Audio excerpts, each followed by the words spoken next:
Oh, Okay, about 3:45 at Shea Clembo. I don't think the heavy stuff's going to come down for quite some time yet. We're going to be gone for about 25 hours. We're getting a little lake effect now, probably a couple feet. I miss all you people in the southern climes, and hope you don't have any tornadoes or hurricanes or anything, but we're going to get through it.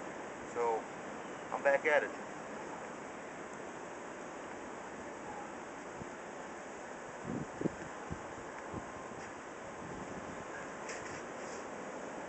Go to commercial.